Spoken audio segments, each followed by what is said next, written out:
This is Travel Writers Radio, insightful stories from Australia and the world to inform, entertain and inspire your wanderlust. Welcome to Travel Writers Radio podcast. I'm Kirsty Bedford, journalist, travel writer and editor. And I'm Belinda Jackson, author, travel journalist and columnist, and we're your weekly co-host. We're bringing you inspirational travel stories from Australia and the world, giving you first-hand perspectives of places you can visit and the cultures that make each destination so rich. But first, tell us where you are at the moment, Belle. Well, I'm in Turkey at the moment on a women's-only expedition with Intrepid Travel. I love Turkey. Istanbul is one of my favourite cities, but the tours put a whole new slant on the country. We're in an all-women group. Our tour guide is a woman. We're staying in accommodation owned by women, eating at women-run restaurants. Even our driver, Fatma, is a woman, and she was actually Turkey's first female ambulance driver. So the motivation behind the trip is to provide economic stimulus to women in societies that otherwise would be on the back foot financially. And Intrepid has got similar tours in 6 countries, including Morocco, where it first started, and also in Iran and India. It's amazing. It's absolutely amazing. It sounds like a really incredible concept. Oh, it really is. I've travelled in this part of the world for decades, in groups. I've travelled as a couple and as a solo traveller. And look, the face of these countries is male. You realise that the doors to half the population are closed to you. So it's been an absolute joy to explore this side of Turkey and to hear some amazing stories from women in all walks of societies, from educated, sophisticated Istanbul hoteliers, or the Kurdish housewife whose table I sat at devouring these amazing stuffed capsicums and dumplings slathered in yogurt. It's been so good. Yum, yum. And that's one of my favourite things to do as well, is, well, not necessarily stuffing my face, although I love that, but also is to, meet the people behind a place, because it just makes all the difference, I think, when you travel. Anyway, well, before our tip this week, let's jump straight into our first interview. And for long-time travellers, travel books have been our mainstay, especially for Australians. The Lonely Planet was our Bible. Graham Kemlow is talking to Lonely Planet's Vice President Tom Hall about its 50 years producing travel guides, how vital they are to travellers, and how they've changed the digital era. I'm speaking with Tom Hall. Tom is a Vice President with Lonely Planet. He also happens to be a writer and a contributor to the Lonely Planet Travel Guide series. Now, here in Australia, we have some strong affection for Lonely Planet, a bit like we do for Warnie and other Aussies who make it on the international scene. And we have interviewed Tony Wheeler on the show before. He and his wife Maureen started Lonely Planet, and it turns out it's 50 years ago this year. So, Tom, we don't have Tony there at the at Lonely Planet anymore. So we're talking to you, and I just want to welcome you to Travel Writers Radio. Thank you. It's very nice to be here. Now, 50 years, that's a fabulous achievement. What are you doing to actually mark the 50th anniversary of the publishing venture? Well, I think first thing to say is that for Lonely Planet, reaching 50 years is a really interesting point in our history, but it's not something that we're sort of celebrating by looking backwards. It's something where we're taking it as an opportunity to just keep moving forwards, as I think we have done for 50 years since Tony and Maureen first went out on the road. It's always been about change. It's always been about serving the traveller, and that means continuing to evolve. Right. I think the most exciting thing that we've got to celebrate 50 is total revamp of our iconic guides.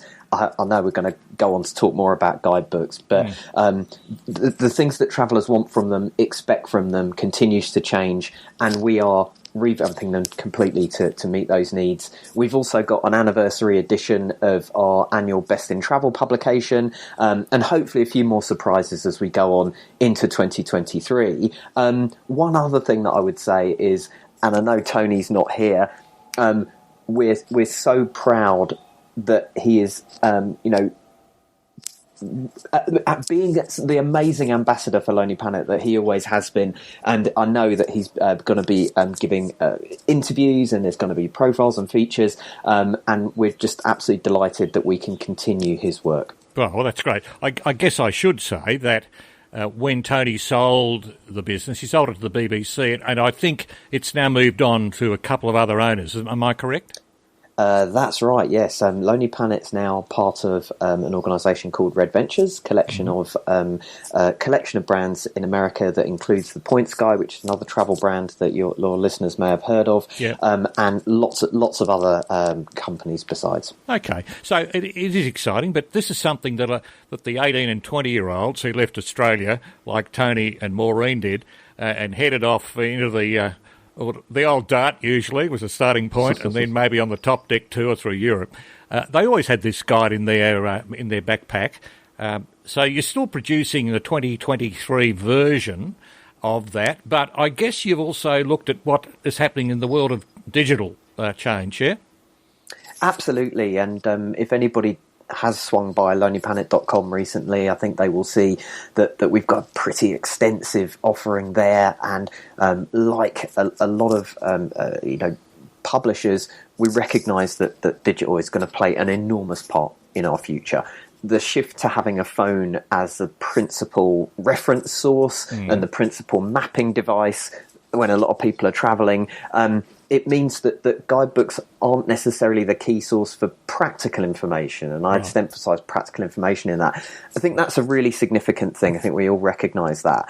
It also means that there's an opportunity for publishers and for travel writers who now both can do and need to do other things. Yeah. So the physical book is really important in that planning phase. It takes you from that point where you're dreaming about going somewhere and maybe not sure where you're actually going when you might be online or chatting to your friends, to actually narrowing it down, saying, I'm making a commitment to this place.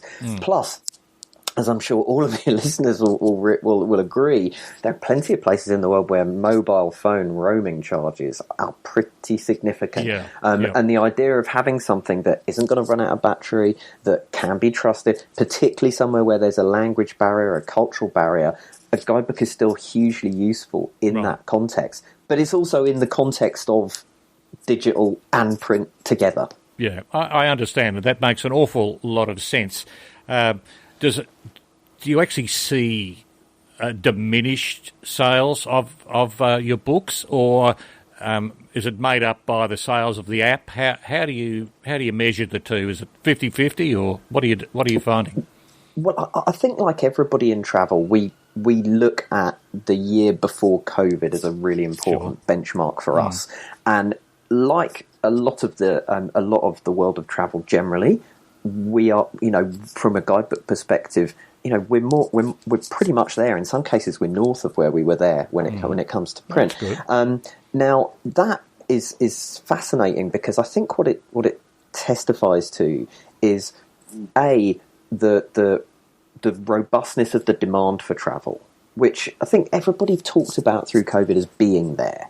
But we've seen it really happen, and even the sort of pent up demand, outperforming what anybody expected.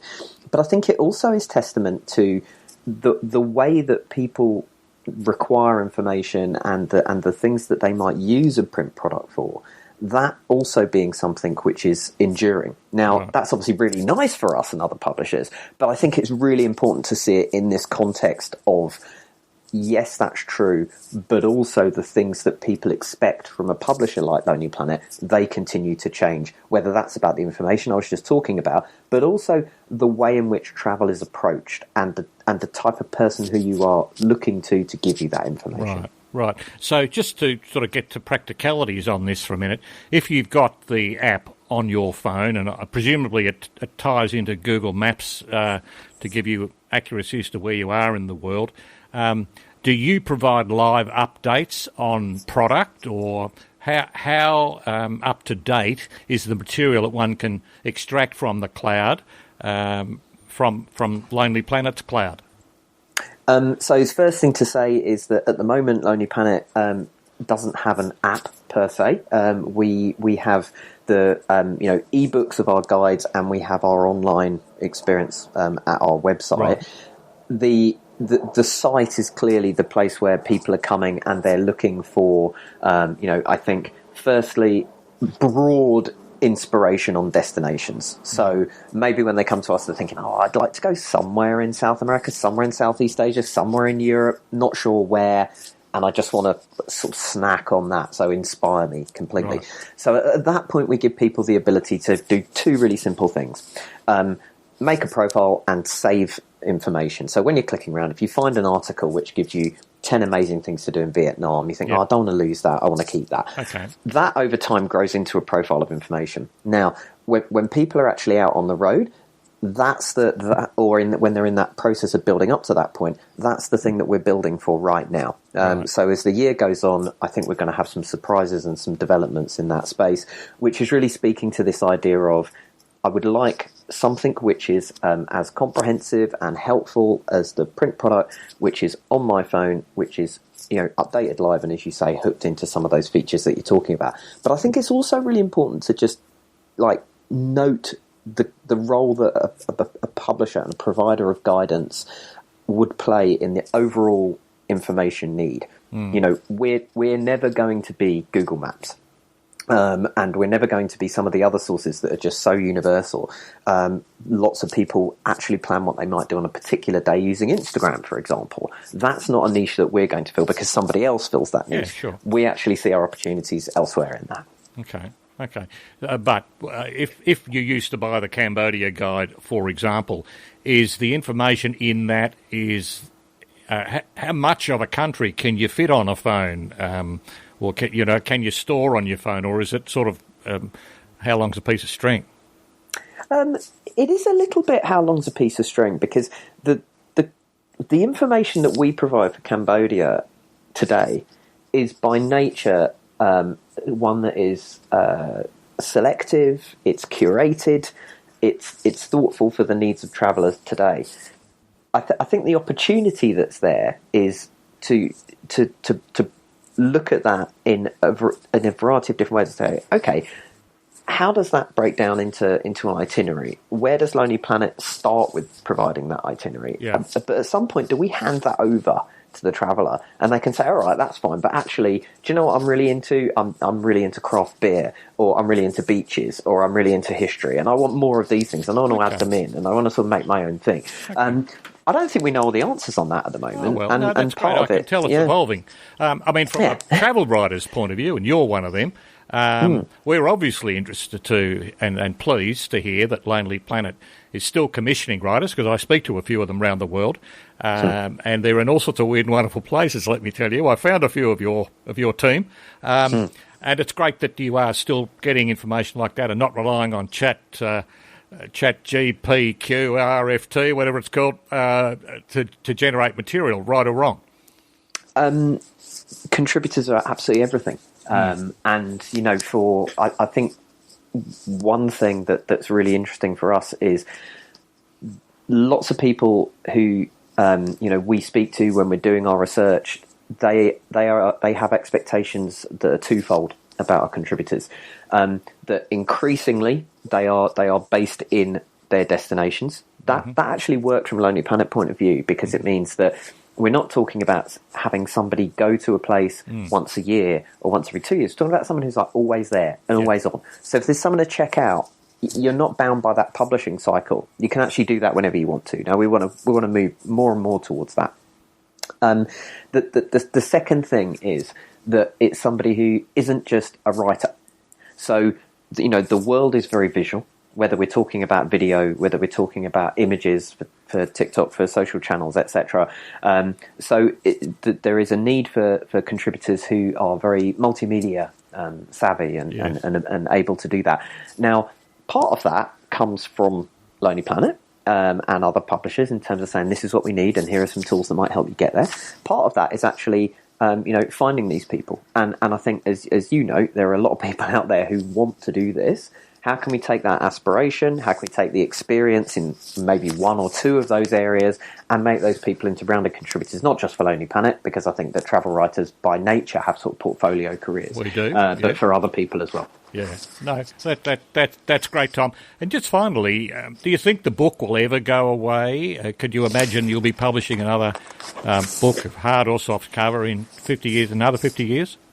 I mean, the short answer is that We at Lonely Planet are committed to making travel guides, making them the best in the world. It's why we get out of bed in the morning. I think the future is a combination of digital and print. Right. In a similar way that I sit here with some of my music collection on vinyl, and I buy new vinyl, and some of it is on digital, and I stream some of that. Right. Books have lasted for thousands of years. I don't see why they shouldn't for another 50. Fantastic. I love it. Well, thank you, Tom, so much for being on Travel Writers Radio, and long may Lonely Planet thrive. Thanks so much for having me. That was Graham Kemlow talking to Tom Hall from Lonely Planet. Thanks for listening to Travel Writers Radio podcast. Please subscribe at travelwritersradio.com and follow Travel Writers Radio on Twitter and Instagram.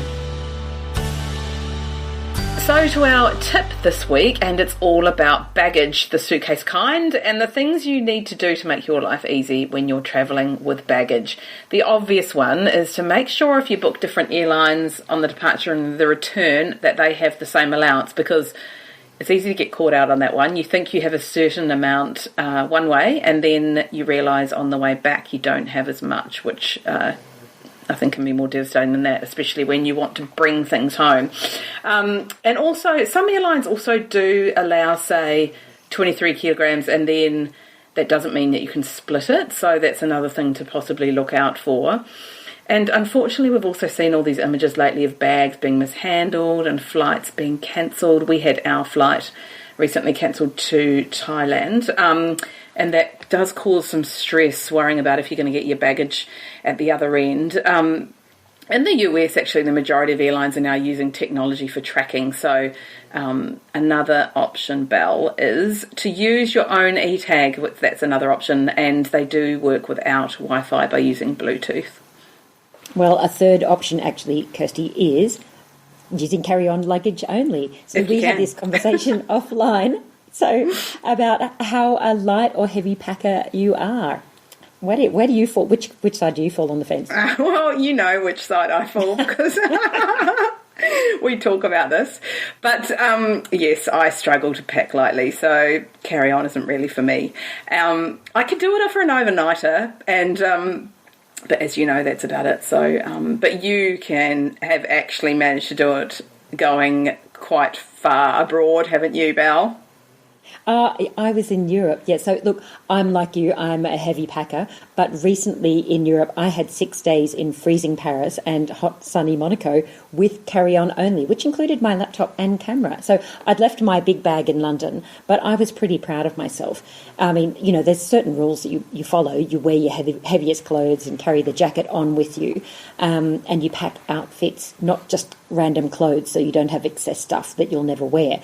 And you weigh your luggage before you go to the airport. And if you're buying a new bag, check the weight of the bag. I cannot stress how important this is. As a rule of thumb, the cheaper the bag, the more it costs. And cheap bags, hard shells, can easily weigh as much as 4 kilos just for the empty bag. Even laptop bags, I find sometimes I've just got my laptop and not much else in there, and yes, they can send me almost over the edge as far as my carry-on goes. Not that I ever travel just with carry-on, as we discussed, but anyway, maybe I will actually try and review my packing processes, although I can't see how I can get around it.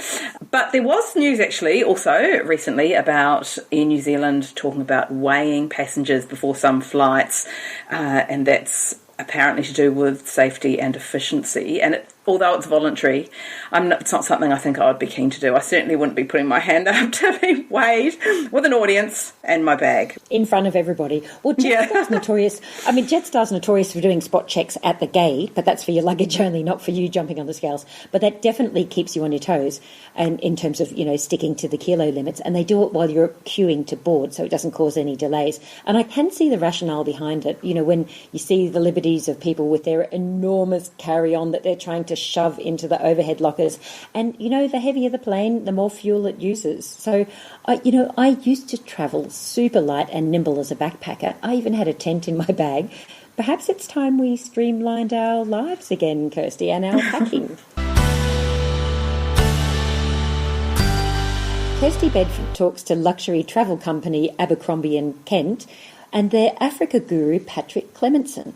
A safari enthusiast, Patrick has spent more than 25 years exploring magical Africa, and he tells Kirsty what makes it such a bucket list destination. Welcome to the show, Pat. Thanks, Kirsty. Pleasure to join you today. How did you come to work and travel, and also specifically for Abercrombie and Kent? Well, I actually ended up working travel as a little bit of an accident. Wanted to be an aircraft engineer. My maths was okay, but probably not quite good enough. But in the end, had planned a trip to the US, and this is back going in the mid-90s, and had really enjoyed that. And I'd always loved Africa as a kid and had pictures of leopards and lions on my wall. Did a travel course, and then actually couldn't find a job at the time because everyone wanted someone with experience. So I ended up doing work experience at a travel agent for $5 a day. And I did that for a few months, which gave me the sort of experience to when a job actually came up as the office junior at an African specialist. I managed to get the job, which was great. And that kind of led me into selling Africa, which was a great introduction so that I could sort of learn from the bottom up. And so with Abercrombie and Kent in your role there, you've just come back from Africa. Yeah, I'm lucky that I'm the product manager for Africa and also the Middle East, but I get to travel to Africa usually quite regularly, at least once a year, to get over and check out lodges and attend trade shows. So there was a luxury trade show in Cape Town that happens annually called We Are Africa, where sort of all the African operators are there to talk about new products, give product updates, and learn about trends and what's happening in Africa. So I headed to South Africa, spent 3 weeks there checking out a lot of lodges and attending that trade show as well. Before we get into all of the incredible places that you were visiting while you were in Africa, why you think Africa appeals to people as a bucket list destination? Look, I think Africa is one of those destinations. I think obviously the animals, and like back when I was a kid loving the nature documentaries, people have seen those documentaries, and I think getting over to a destination and seeing a lion in the wild, for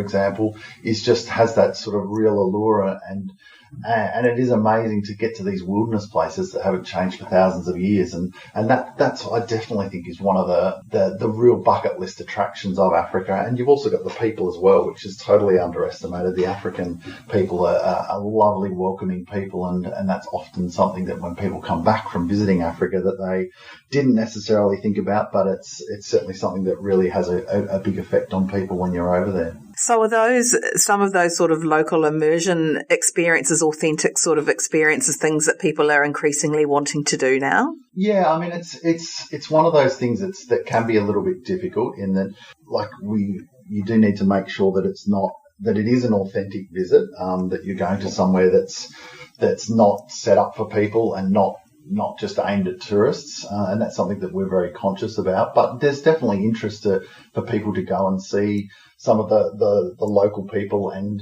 immerse themselves into how they live and learn about them, because that's certainly something that's of interest, that what people want to do and experience for sure. What were some of the experiences that you had that people can do? Some of the more unique experiences. Look, I mean, some of the things in Africa that obviously getting out on game drives is a real highlight, and doing which is your traditional safari, but also like getting out on foot and doing walking safaris, canoeing safaris, things that people haven't necessarily thought about. I was very lucky on my recent trip to experience a place in South Africa called Swalu Kalahari, which is considered the green Kalahari. It's at the southern end of the Kalahari Desert. It's an amazing area, and this particular area is it's the largest private game reserve in South Africa. And so here you're seeing different types of lions. They've got amazing Kalahari black maned lion. You've got cheetah. You've also got some of the bucket list safari animals, which people, if they haven't been on safari, have not necessarily heard about, and great for people who've been to Africa a few times, such as pangolin, which is actually the largest, the most trafficked animal in the world, and aardvark, which are very, very hard to see. But in this area, if you go out late, you do have the best chances of seeing them.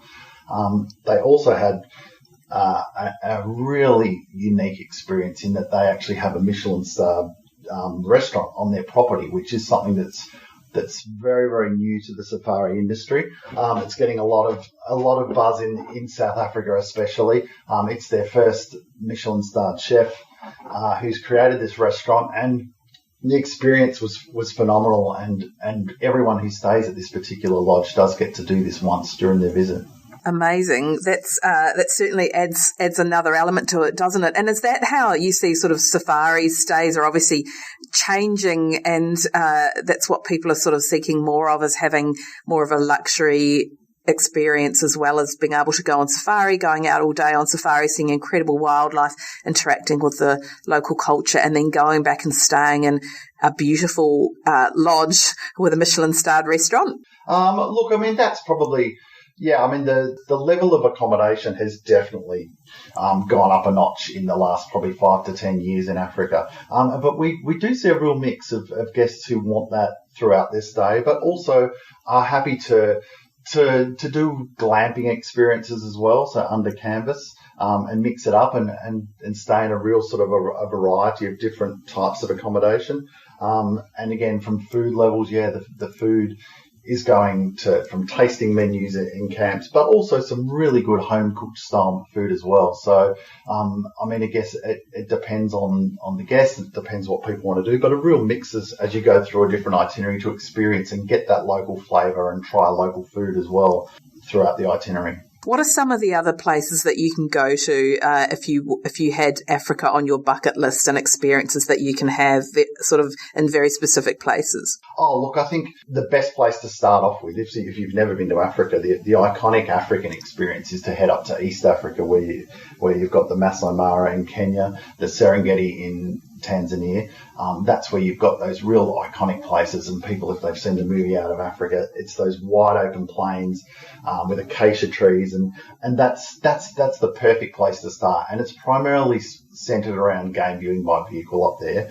But then I also like to talk to people about what they want to do and what type of experiences they want to do, because you can also get off a vehicle and do some fantastic walking safaris. And Zambia and Zimbabwe are the home of those walking safaris, out with a guide, actually experiencing the bush and getting to really, really back to basics and being part of nature. And a guide once described that type of experience as giving me the analogy of going on safari by foot on a walking safari is like reading a book, versus the game drive is like watching the movie. And that really hit home. And when you go out on foot, because you're not literally walking up to lines, you're looking at the tracks, you're looking at the dung, you're looking at who's been here, who's been through this area, and the plants. And it's a really fascinating experience. But also getting out on the rivers as well, by canoe or boats, or by Makoro, which is the dugout canoes in Botswana. So, I mean, that's the thing with Africa. There are so many different places, so many little nuances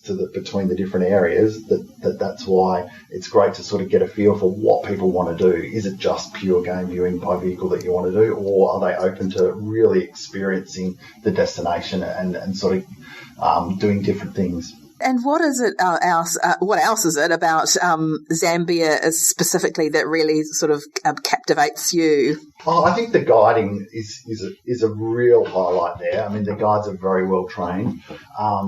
And again, the different places that you can go. The South Luangwa National Park in Zambia is probably my favourite national park. One of the best parks to see leopard, which again are one of the most elusive animals that you can see on safari, but one of the most beautiful. And you can do night drives there. You can do walking safaris there. It's the flexibility of activities that you can do there. But you've also got the Lower Zambezi, which is only just over an hour and a half light aircraft flight from there, where you have the beautiful big expanse of the Zambezi River, where you can get out on a canoe, you can get out on a boat, you can do some fishing for tiger fish, and also as well as doing open four-wheel drive vehicle safaris as well. So it's just that variety of experience. So you can easily have quite a few nights at a particular camp there because there's so much to do. Great. Thank you so much for that. It's certainly a fascinating part of the world to talk about. How can people get hold of you if they want to talk to you about their African bucket list adventure? Well, I'm in Abercrombie in Kent, Australia. So via our website, abercrombieandkent.com.au is probably the best place to start, and they can come through and contact us via there. Thanks for your time today, Pat. That's all right. You're welcome. No, thank you for the opportunity. And that was Kirsty Bedford talking to Africa expert Patrick Clementson of luxury travel company Abercrombie & Kent. If you're a powder hound on a budget, our last interview this week is for you. Brian Thacker is a US author, travel writer and podcaster, and this week he reports on a handful of little-known but rather extraordinary ski fields of Idaho. While everyone will know about the big guns, such as Sun City, he shares with us 3 finds, including the US's only non-profit ski field, and another that's a sleeper hit, even though its former owner was one of the world's biggest Hollywood stars. Brian, thank you so much. Welcome to Travel Writers Radio. It's great to have you here. Well, thank you for having me. Now, you've come from, you're actually based in Minneapolis at the moment, aren't you? You've been there about 4 years. Yes, I married a Minnesotan girl, and she came to Australia for 4 years and stayed for 10, and so it was my turn to move here. Oh, how fantastic. The only difference is, as you've told me in the past, that it gets so cold in Minneapolis that you can't go outside for more than 10 minutes at a time, which is quite astonishing. Well, there was something I never really wanted to discover, was that Celsius and Fahrenheit catch up to each other. So minus 41 Celsius is minus 41 Fahrenheit. So I discovered that because it actually got that cold here. That's a point of like freezing your eyes closed or something like that, isn't it? Yes. And this is great trick where you boil a kettle and pour it into a mug and walk straight outside, throw it in the air, and that just turns into mist, boiling water. That's that cold. I love it, but also I don't think that I need it as well. But this is great fodder for you because how many books have you written now? What number are you up to in your travel books? 7. You are up to 7. Yes. So some of the books include Rule Number 5, No Sex on the Bus, and that's obviously from a time when you were a tour guide. Yes. Planes, Trains and Elephant. And the one that's actually in my hand that I've been reading this week, just coincidentally, is The Naked Man Festival and Other Excuses to Fly Around the World. So I feel like we've been talking even before this conversation, which is very good. Today what we're actually we're talking about, we're staying with Matters Ski because we're in the Australian ski season now, but of course the US is something that we tend to plan out long in advance, and you've been exploring the ski fields of Idaho, haven't you? But you've been stepping off the beaten track. Yeah, so I've been to a lot of the mainstream ski resorts as well, and I can't remember the exact number, it's something like 456 ski resorts in America. So there's quite a few, and there's, like Idaho, many Australians wouldn't even think of it as skiing. There's Sun Valley, but they've got 19 ski resorts in Idaho. That's astonishing. And so I went on a bit of a road trip to discover some of the little-known ski resorts just the past winter. And as anyone who skis knows, skiing is not a cheap game to play. It can be expensive. If you walk up to the ticket office of a very well-known Rocky Mountain ski resort on a Sunday now, a day lift pass is 423 Australian dollars. So anybody who's listening to this who skis, they'll be just like, what? $423 for one day to go skiing. That's if you just walk up to the ticket office to buy a ticket. That's astonishing. So it can be very expensive here. So one of the reasons I went traveling around Idaho was because it was for a family ski magazine, is to find a cheaper alternative to go skiing. And by the way, this is still the Rocky Mountains, so it's still places that have 10 metres of snow for the season, and it's beautiful powder snow, and you can stay on the mountain, but it's not $423 a day. For example, if you go to a place called Tamarack, it's the newest ski resort in America. It was opened in 2002. It's the newest ski resort, so everything is brand spanking new. All the lifts, the village, and there a day pass is $82. That's astonishing, and for that beautiful Rocky Mountain scenario.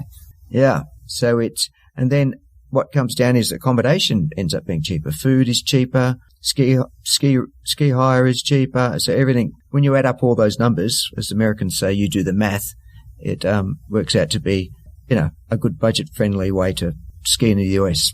Oh, fantastic. And then, but I mean, that is just one of the gems in this little area. You've also found resorts that have been owned by celebrities and a non-profit resort as well, which I don't think I've ever heard of one before. Yeah. So the celebrity one there is other celebrity ones, like, there's in Utah, Sundance. You heard of Sundance? Yes, of course. And so that was owned by, do you know who it was owned by? Don't test me on radio, please. All right. Butch Cassidy and the Sundance Kid, who is not Paul Newman, the other one. Who is it? It's Robert Redford, of course. Robert Redford. Thank you. Did you have a brain melt or did I have a brain melt on that one? Yeah, of course. I mean, Sundance is enormously successful, partly for that reason and also, for its film connections as well. But Soldier Mountain, that's terribly macho. Does that give a clue as to who has owned Soldier Mountain in the past? Yeah, so I joked that you'd be yelling out yippee-ki-yay as you're skiing down because it was owned by Bruce Willis. And it's in the middle of nowhere in Idaho. And the resort's only actually open from Thursdays to Sunday. So the nice thing about that is if you get there on a Thursday after they've had 3 days of snow, you get a ton of snow. But the guy said to me, some days there might only be like 57 people skiing there. So, and it's only got like 3 lifts, but it's a massive ski area. They're really long lifts. And then they have cat skiing, which is you go on a snow cat, and they take you right to the back ranges. So that's Soldier Mountain, and it's, most people haven't even heard of it. It's just tucked away in the mountains. And they said the other one, the non-profit one, which I hadn't heard of that before until I went there, is a place called Bogus Basin. And, not Bogan Basin, it's Bogus Basin. I did have to read it twice, yeah. And so any profit they make goes back into the resort. And it's only 40 minutes from Boise, which is the largest city in Idaho. Mm-hmm. So, so it's a big city. And you imagine that you can see the mountain, you can drive up there and you've been there in 40 minutes. That's from the center, from the outskirts. It's like 25 minutes away. And again, a day pass is $110, which is still pretty good. But the food, everything is because it's non-profit, everything is cheap. You can get I had a big bowl of bison chili and it was like $9. Is that actually eating bison, like the meat is bison? Yes. That's right. Popular. Just wanted to check that one. Yeah. And bison burgers and all sorts of bison things. Fantastic. But it was a funny story. I was seems like a family resort. I was sitting on the ski lift and the ski patroller was sitting next to me and he said, there are free cookies down at the base village. And I said, oh, that's good. Are they good? And he said, did you make them? And he laughed and he said, actually, my wife and I spent all day yesterday making cookies. And he really did. Him and his wife spent like all day making cookies and they were giving out these free cookies at the bottom base of the lift. Fantastic. So who is he? Who owns Bogus Basin? So it's a cooperative type thing, you know what I mean? So there's a whole bunch of people who own it, but everything goes back to keeping the prices down and building new facilities and etc. Fantastic. And it's huge. It's like when you think, okay, it's this little ski resort just outside of Boise, it would be 4 times bigger than the biggest ski resort in Australia. That's actually mind blowing. Because as you say, I mean, right across the US, there are an astonishing amount of, more than 400 ski resorts. But then Idaho has more ski resorts than Australia. Is that right? Yeah. So I think there's 16 in Australia and there's 19 just in the state of Idaho. Unbelievable. And you're in the Rocky Mountains. You've got places that are dropping enormous amounts of snow. So it's not like you're skimping on the runs or anything like that. Or they don't have snow machines here, do they? No. And they do have still snowmaking in sort of the well-trodden runs, but the runs are still probably 5 times longer than the longest run in Australia. So it's not like this little hill there. These are big mountains. And, it said some of the places I went to a place called Brundage, which was just beautiful, but you can't stay in Brundage, but you stay 15 minutes away in a small town, which has got fantastic restaurants and accommodation. And so, but in some of the places, Tamarack, you can actually stay 1 minute away from the lift. So there's so many different places you can stay and do. And are they, I mean, we're talking about big mountains. Are they family friendly, or do you have to be a black run expert to get down them? I mean, to me, it sounds quite terrifying. I'm not a black run girl. I'm a bit of a snow plower, to be honest with you. Are they, can you take the kids? Yeah. Yeah, no, that it's probably better than some of the bigger sort of ski resorts like Jackson Hole, whatever. There's lots of advanced skiing. These are so family friendly. Like at Brundage, I was skiing with one of the guides there, and she said, this is the perfect cruisy family run. She said, my daughter skied it lots of times before she was even born. And I went, what, before she was born? She said, oh, she was in my belly. So it must be a good run if you can confidently ski with a baby in your tummy. And so there's no one on the runs. I said I was in Tamarack and I'd skied 3 runs in the first thing in the morning. We hadn't seen anyone at all. Hadn't seen a single person on the lift or skiing on the run. And I said, how many people do you think would be skiing here today? And he said, maybe 500, but I'll ask at the ticket office. So we went to the ticket office at lunchtime and they told us 497 people were skiing. This is in Tamarack. 497 people were skiing there. And Tamarack is bigger than Thredbo and bigger than Falls Creek. And so, as I said, could you imagine 497 people skiing at Thredbo after they'd had a big dump of snow and it's a perfect blue sky day? Oh. So that just doesn't happen. I cannot even imagine it. So when is the best time to be there? Which are the peak months, do you reckon? So the busiest time is the Christmas New Year period and the American holidays, like President's Day, whatever it is. So you keep away from the American holidays, but generally it's quiet for most of the time. There's spring break, but in January in particular, it's so quiet. There's no one there at all. It's just really quiet because people have had finished their holidays in the US and they've all gone back to work and the kids have gone back to school because they only get a couple of weeks off at Christmas, not like us in Australia get like 6 weeks off. And but it's quite, but the funny thing is it's pretty much quiet all the time except for those big holidays. That's a very good point to make. You may have talked to me around it. I never would have put, as you say, Idaho on my list and certainly not places just outside Boise. It's so unexpected. But thanks so much for sharing that fabulous piece of intel from the US. And we look forward for a bit of an update for your upcoming ski adventures. So stay in touch. Thank you so much for having me. That was Belinda Jackson with US-based ski writer and podcaster Brian Thacker, and you can follow Brian's adventures on his website, brianthacker.tv. And that brings to a close the Travel Writers Radio podcast. For more stories, click to subscribe to our podcast on our website, travelwritersradio.com. I'm Kirsty Bedford. And I'm Belinda Jackson. Thanks for listening. See you next time.